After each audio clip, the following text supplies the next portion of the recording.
All right, welcome to The Explainer. Today, we're unraveling Big Cats, Small Dogs, which is this massive 52-million-year-old evolutionary mystery that has literally shaped the natural world as we know it.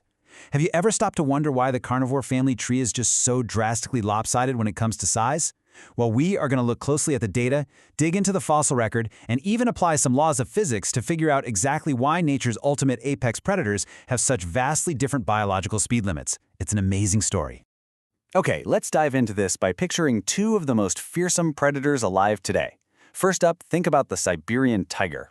This absolute unit of an animal can weigh up to 300 kilograms. That is heavier than 3 full-grown men standing on a scale together. It's got canine teeth extending nearly 7.5 centimeters, literally long enough to puncture an elk's vertebrae in a single bite. Now compare that to the gray wolf. It is the largest wild canid alive, but even an exceptionally massive male might only hit about 80 kilograms on a really generous day. If you put them side by side, it honestly looks like a complete mismatch from entirely separate weight classes. And you know, this brings us to the central paradox we're solving today. Both of these animals sit at the absolute top of their respective food chains, right? But the cat family consistently pumps out 250-kilogram lions and 300-kilogram tigers. Meanwhile, the dog family, the wolves, the coyotes, the jackals, they never even come close to the mass of a female lion. So why did one half of this family tree produce terrestrial titans, while the other hit a hard, unbreakable stop at just 80 kilos? That brings us to part 1, ambush versus pursuit, the diverging paths. To find the answer, we have to travel all the way back, about 52 million years, to the early Eocene epoch. The ancestors of both cats and dogs were actually these small, weasel-shaped creatures called miacids, just scrambling through dense subtropical canopies. But right around this time, the family tree split. One branch became the cat-like carnivores, and the other became the dog-like carnivores. The environments they moved into demanded radically different survival strategies, and those strategies would end up dictating their physical limits forever. When we put their anatomy side by side, we're basically looking at two completely different biological machines. Cats fully committed to the ambush strategy. They developed these flexible, spring-like spines to store energy, retractable claws that act like grappling hooks, and fast-twitch muscles designed for explosive, devastating power that's all over in just a few seconds. Dogs, on the other hand, committed to pursuit. They built bodies for marathon-level endurance. Their spines became rigid for stable trotting. Their claws turned into blunt traction studs that are permanently gripping the ground. And their muscles evolved into slow-twitch fibers that can resist fatigue over miles and miles of running. Which leads perfectly into part 2, the biomechanical trap, and why endurance limits size. Now, both of these strategies were incredibly successful, right? They both conquered continents across the globe. But the dog's pursuit strategy contains a hidden, fatal flaw. When you chase prey over really long distances, your muscles generate heat, just enormous amounts of inescapable thermal energy.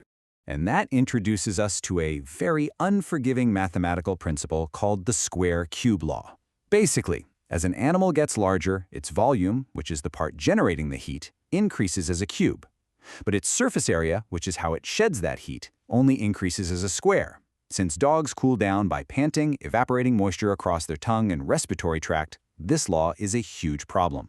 Because of it, a hypothetical 300-kilogram running dog wouldn't just get tired, it would literally overheat and boil from the inside out before it ever even caught its prey. Its panting system simply could not shed the heat fast enough to keep up with its massive volume. So, you're probably wondering, how does the tiger survive at 300 kilograms? Well, it exploits a brilliant thermodynamic loophole. Because the cat is an ambush predator, its hunt is over in a matter of seconds. The heat spike is super intense, but it's incredibly brief. After that short burst of energy, a tiger can afford to just sleep for 16 to 18 hours a day, letting its metabolism just tick along at idle. The ambush strategy completely bypasses the metabolic wall that so strictly traps the dogs. All right, part 3, when dogs got big, the doomed experiments. Now, what's really interesting here is that evolution actually tried to break this rule. Looking at the fossil record, over tens of millions of years, nature did try to build genuinely giant dogs. But to pull it off, they had to make a massive sacrifice. They had to stop running. Tracing their deep history, if we go back 20 million years ago, there was a family known as bear dogs that reached up to 600 kilograms, literally the size of a modern grizzly bear. Then, by 12 million years ago, a true canid called Epicyon reached the size of a full-grown lion, complete with these massive bone-crushing skulls. But by 2 million years ago, every single one of these giant dog lineages went completely extinct. Why? Because the exact moment they got too big to run, they had to become ambush predators. And doing that sealed their own fate. The big problem was that these giant dogs were now awkwardly competing in an ambush niche that was already totally dominated by actual cats. And the cats had a 30 million year head start. The big dogs were trying to ambush prey using repurposed endurance hardware, stiff spines, and blunt claws. The cats, meanwhile, had perfectly optimized ambush hardware with hyper-flexible spines and razor-sharp retractable claws. So in every epoch, on every single continent where they overlapped, the cats won and the giant dogs vanished. Moving on to Part 4, busting the mythic giants, direwolves and hyenas. But wait, what about the famous prehistoric monsters we always see in movies and museums? Let's take a quick second to bust some common myths about ancient and modern predators, because the reality is honestly so much more fascinating than the fiction. If you ask anyone to name a giant prehistoric dog, they will almost definitely say the direwolf. But a groundbreaking genetic study in 2021 completely rewrote our understanding of this animal. Turns out, the direwolf wasn't just some supersized gray wolf, it was an entirely separate, independent evolutionary lineage that split off nearly 6 million years ago. And here is the real kicker. Despite evolving totally independently for millions of years, it maxed out at the exact same 68 to 80 kilogram weight limit as the modern gray wolf. Two completely separate evolutionary paths hit the exact same unforgiving physics ceiling. No way around it. And we see the ultimate proof of this evolutionary law in the hyena, too. The spotted hyena looks like a dog, and it hunts in packs over long distances like a dog. But biologically, it actually belongs to the cat side of the family tree. Yet, because it adopted the dog's pursuit strategy, this cat relative got trapped by the exact same thermodynamic rules. Its maximum weight is strictly capped at around 86 kilograms. It just proves that if you hunt by running, you simply cannot get big. So, let's look at Part 5, the pack hunting solution, redefining the giant dog. If physics imposes an absolute ceiling on the body size of running predators, how on earth did dogs become one of the most successful and widespread mammalian families on the planet? Well, they found a brilliant evolutionary loophole that let them dominate without ever breaking the laws of thermodynamics. The crucial number here is 500 kilograms. That is the combined mass of a pack of 10 50-kilogram gray wolves. You see, nature didn't need to build a single overheating 500-kilogram megadog. Instead, it created a distributed predatory network. That 500 kilograms of predatory mass is just spread across 10 separate bodies, which means there are 10 separate cooling systems, 10 separate respiratory systems, and 10 separate brains making real-time tactical calculations. It's genius.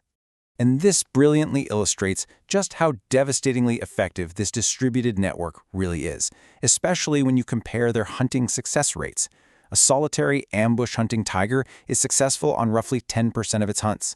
A lion pride bumps that up to about 25%. But the African wild dog, a pack-hunting endurance runner that weighs a measly 25 kilograms, has a documented hunting success rate approaching 80%. They solve the heat problem, the fatigue problem, and the injury problem simply by sharing the load. It really is a beautiful, ultimate evolutionary trade-off. As the old saying captures it so perfectly, the dog has its pack and the cat has only itself. The cat traded endurance for solitary size, power, and the ability to kill with a single strike. The dog traded individual size for collective intelligence and unstoppable endurance. They both succeeded brilliantly. They just did it by playing entirely different games. So our journey today reveals that evolution is never just about getting bigger. It's about finding the most efficient way to survive within the incredibly strict rules of nature. Which leaves us with a pretty fascinating thought to take away today.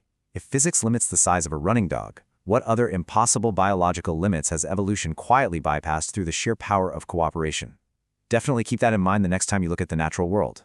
Thank you so much for joining me for this explainer, and keep questioning the science behind what we see.